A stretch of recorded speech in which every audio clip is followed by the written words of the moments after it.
Assalamualaikum warahmatullahi wabarakatuh. Alhamdulillah. Oke, sore jelang malam para sedulur YouTube.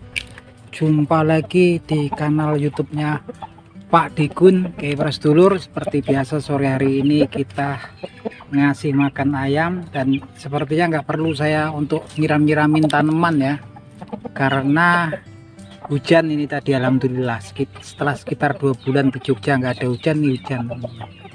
Nah, ini seger, jadi nggak perlu nyiramin tanaman. Nah, seperti biasa kita akan ngobrol-ngobrol santai seputaran perayaman, teman-teman.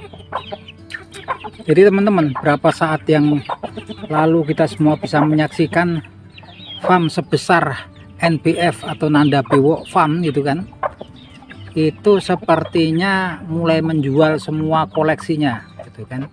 Farmnya juga mau dijual. Artinya di sini apapun alasannya ya berarti nggak jalan gitu. Kalau jalan ngapain gitu, nggak diterusin gitu kan. Orang bisa beralasan segala macem lah gitu kan. Jelas udah nggak jalan lagi. Tapi teman-teman, kemudian kita bisa ngambil benang merah ya dari kejadian tersebut, karena memang kalau teman-teman amati banyak sekali farm-farm yang biasanya selalu tampil di media sosial atau seperti ya di YouTube gitu kan, tahu-tahu hilang dengan sendirinya gitu kan.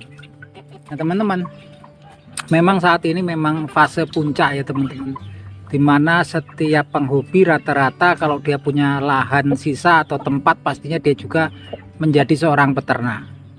Nah, akhirnya kemudian semuanya jadi peternak gitu kan. Artinya siapa yang mau beli kalau semuanya jadi peternak gitu.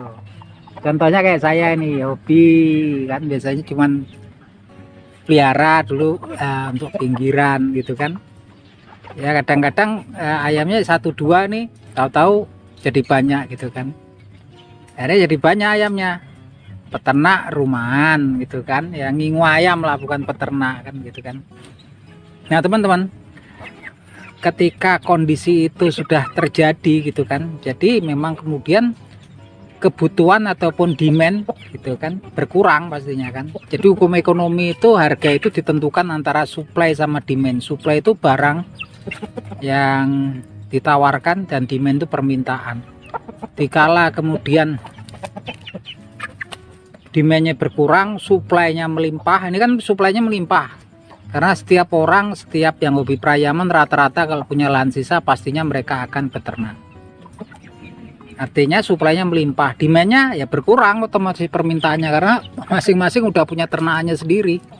Dulu sering ya dengar cerita dari teman-teman saya, ikut kontes lah gitu kan. Kalau ikut kontes, walaupun kontes itu pendaftarannya mahal, tapi kalau di situ bisa juara, ayamnya harganya mahal gitu kan. Sekarang sepertinya enggak lagi seperti itu, karena yang ikut kontes pun setahu saya, bos-bos yang ikut kontes tuh, saya punya dulu langganan peternak ayam, mereka pun rata-rata yang dulu-dulunya ayamnya selalu ambil dari Thai, dari impor gitu kan, sekarang mereka juga udah diternain juga di rumah gitu kan. Nah itu teman-teman, yang paling realistis adalah para orang-orang yang aktif di kompetisi pro. Nah yang di kompetisi pro ini walaupun lebih menjurusnya ke besar, lebih negatifnya, tapi mereka adalah pelanggan yang realistis, karena mereka malas biasanya melihara gitu kan.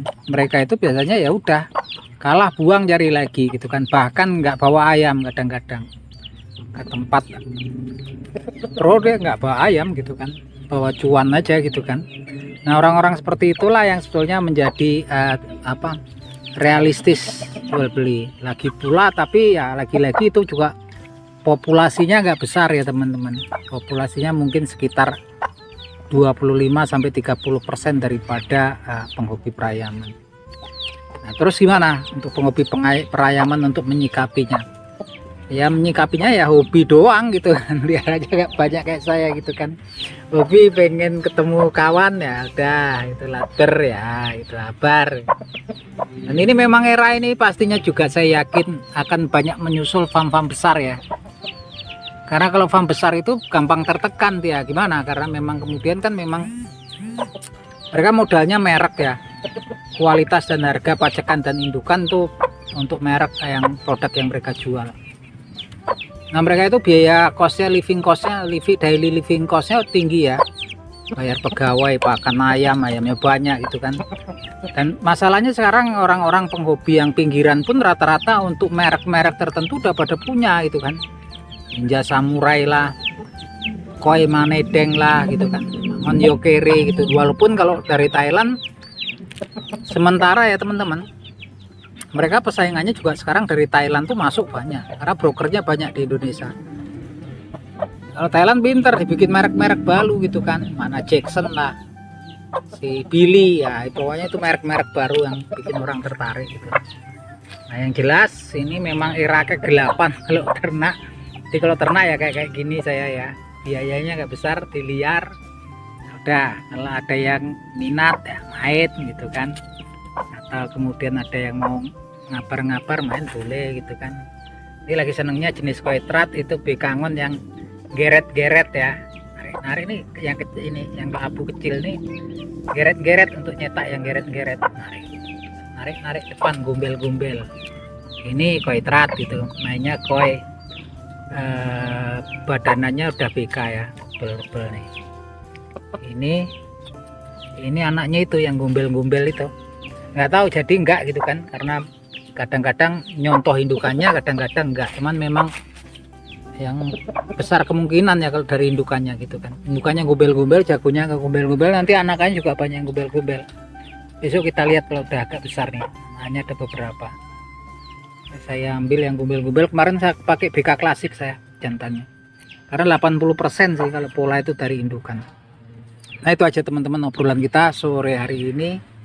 Alhamdulillah ini udah hujan ya teman-teman, saya nggak nyiramin tanaman akhirnya, aman tanaman. Yuk matur nuwun, salam seduluran dari Pak Degun.